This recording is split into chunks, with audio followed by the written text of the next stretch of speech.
You're listening to Rabbi Aryeh Wolbe of Torch in Houston, Texas. This is the Jewish Inspiration Podcast. And now, my dear friends, we continue on the top of page 688 in the Treasure for Life edition of the Orchos Tzaddikim, The Ways of the Righteous. Day number 120. Hasheni, what is the second type of falsehood? HaMeshaker ve'ein beguf hasheker nezek lechaver. So what's about a white lie? A white lie, why do people call it a white lie? Because it's inconsequential. It doesn't bother anybody. For example, if you tell your friend you're telling over a story and then you exaggerate or you give facts that aren't really facts, you include it in your story and it just makes the story more exciting, but it doesn't really change the story. It doesn't change the fact or the basis of it doesn't change the means no one is hurt by it. You're not causing anyone pain. Miskaven lahatos chaver kadei sheyamin bo v'yiftach bo v'lo yishamer mimenu. Why is the person saying this?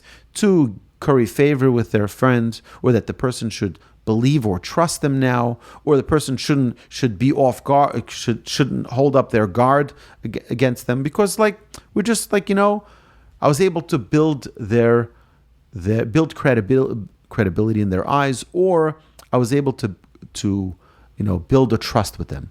V'oz yuchal zel hadiach olav rose. And then as a result of that, this deception, you can now take advantage of this person. Even if you don't. K'mo shenemar b'piv shalom Yisraelu, yidaber u'bekirbo yosim arbo. As the verse states in Jeremiah, one speaks peaceably to his neighbor with his mouth, but in his heart he lies in ambush. That means now you can make the other person very vulnerable because you built their trust and their guard is down. Va'af be'eini melech basar v'dam nisav hasheker. Also, it is despicable in the eyes of the human king, the king of flesh and blood, also is disgusted by falsehood. As it is written, Toavas malachim asos resha, ritzon malachim sifsei tzedek. The action of wickedness is an abomination of kings. We're talking about falsehood. And righteous lips are the desire of kings. Tell me the truth. If you ever wonder, presidents, kings, leaders have advisors.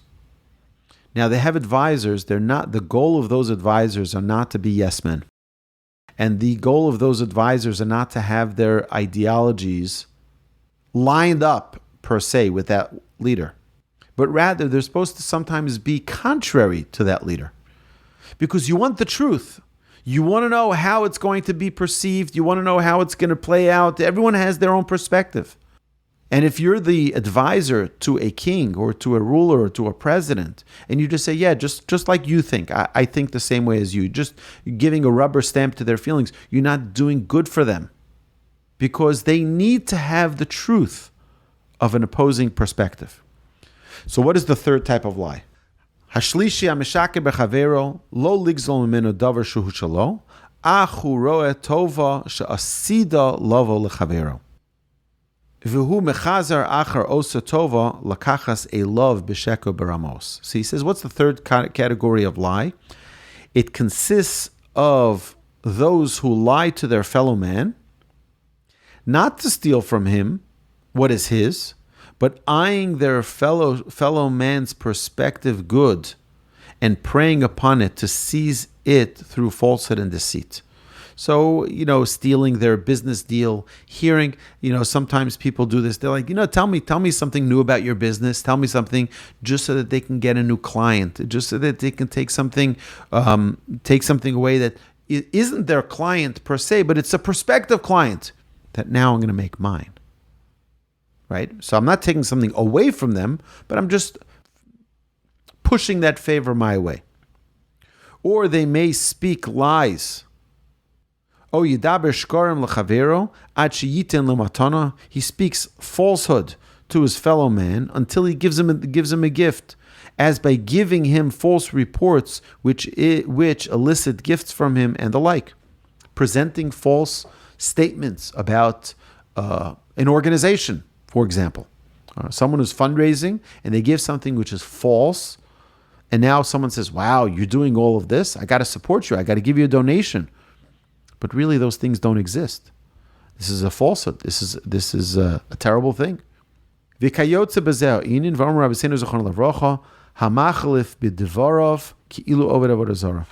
the Talmud states, one who employs deception is akin to an idol worshiper.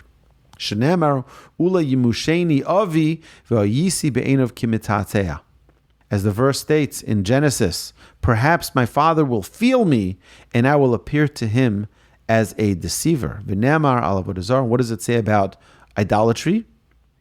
Hevel hemo masitatuim. They are vanity, a work of deception.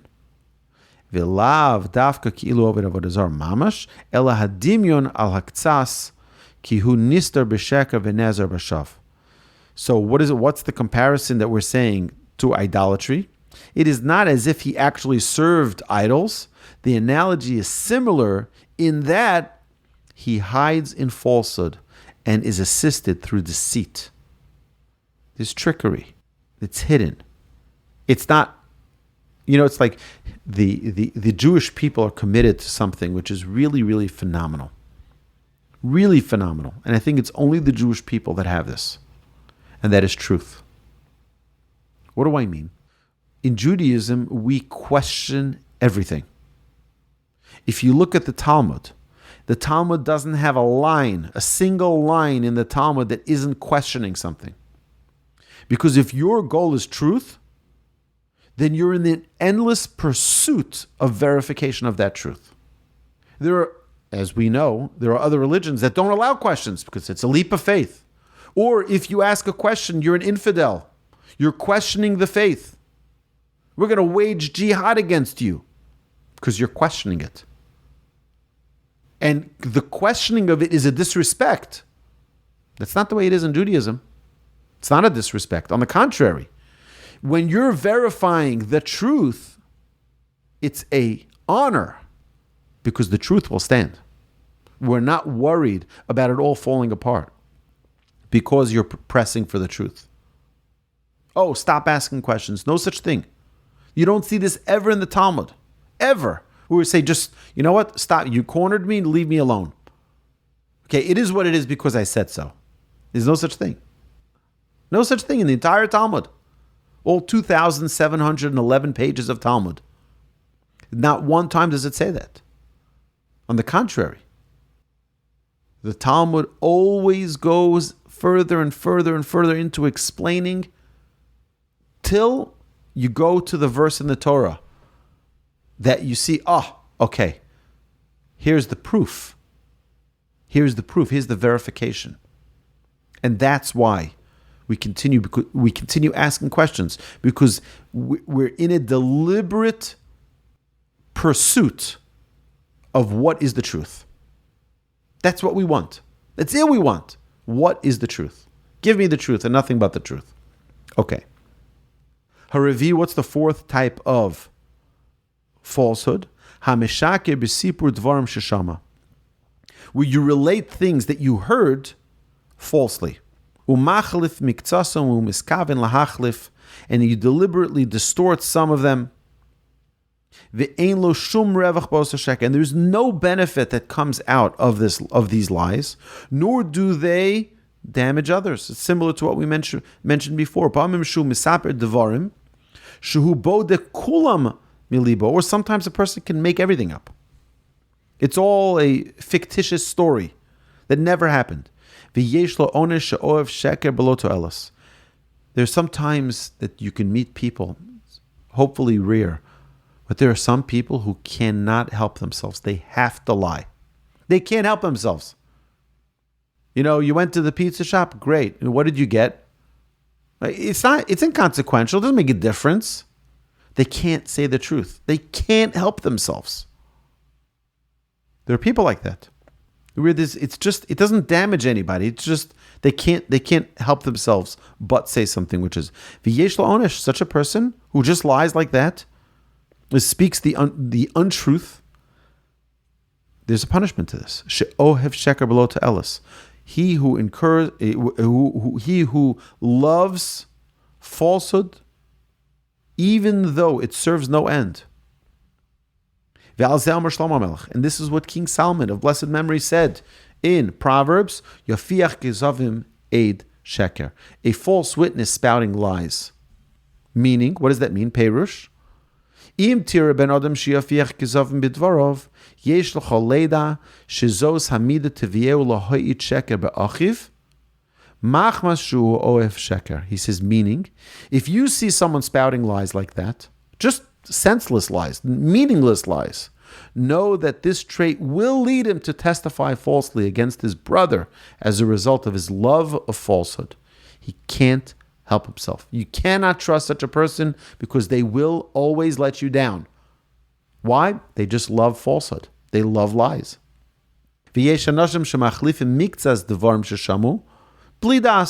Some people unwillingly distort part of what they hear because they don't pay attention when they are listening.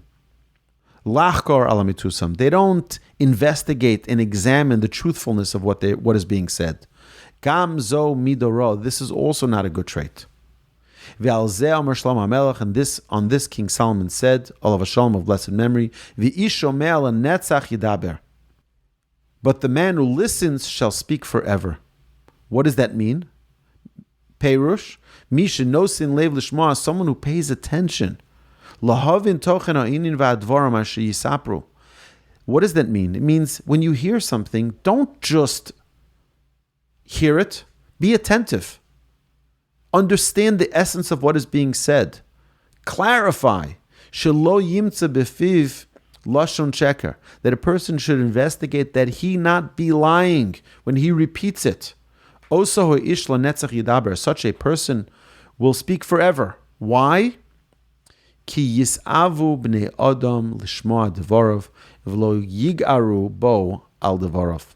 Because people will trust such a person because they know that he backs up what he says. And they will rely on his words because they know that what they hear is truthful. And they will not rebuke him for them because they know it's truth. So think of the media. How does someone as a reporter get credibility? Not because they're on the loudest microphone. We see that with outlets that are not reliable, and the people don't have credibility, even though they have a bigger footprint out there in the world. But typically what happens is when someone says something, and you see that they're accurate, and they're correct, and they're diligent in proving their facts once and again and again and again and again. So then you gain trust and you say, okay, such a person, I want to hear what they have to say. And then you have people who just give uncorroborated stories. They give with no sources. They give with unidentified, unverified, and unnamed sources. And that's usually fake and false. And this is something that a person needs to be very, very, very cautious about. It doesn't mean you should listen to people on either side of the aisle. You should just seek out the truth. Investigate the truth. Hachamishi, what is the fifth type of falsehood? Ha'omer l'chaver sheyetiv lo, o sheyitin lo matana. A fifth category consists of those who tell their fellow that they will benefit him. I'll give you something. Or give him a gift, or assist him in some way, not saying so in a manner that reassures him, and while speaking, thinking in their heart not to give. It means, I can't even tell you how many times I've heard this from people who have gotten jobs where the person employing them took advantage of them by saying, you know what, you can make, so this is how much money you can make in our company, and you can go so far in this company, and you know obviously it all depends on what you bring in, but we will, and in their heart they know, in the heart of hearts they know they're never going to give this person that amount. They're never going to reward them with that kind of money. They're never going to give them that bonus. They're never going to give them that. But they're saying it to try to persuade them to take the job with them. About this, our rabbi said, he should not say one thing with his mouth and another with his heart. A person should be very, very cautious not to be a flatterer. What is a flatterer? A flatterer, we think, is someone who will flatter somebody to curry favor. But it is so also if you say something that you don't believe. Echad bepeh, be'echad belev. You're saying one thing with your words, but really something different with your heart. You don't believe what you're saying. And you're not going to follow through with it. Therefore, our sages tell us this is the fifth falsehood that a person needs to stay away from. My dear friends, we're going to continue with this, hopefully either later this week or next week. We'll continue with the continuation of the sixth falsehood, which is on day number 121. My dear friends, have a magnificent day, and thank you so much for joining us today. You've been listening to Rabbi Aryeh Wolbe on a podcast produced by Torch, the Torah Outreach Resource Center of Houston. Please help sponsor an episode so we can continue to produce more quality Jewish content for our listeners around the globe. Please visit torchweb.org to donate and partner with us on this incredible endeavor.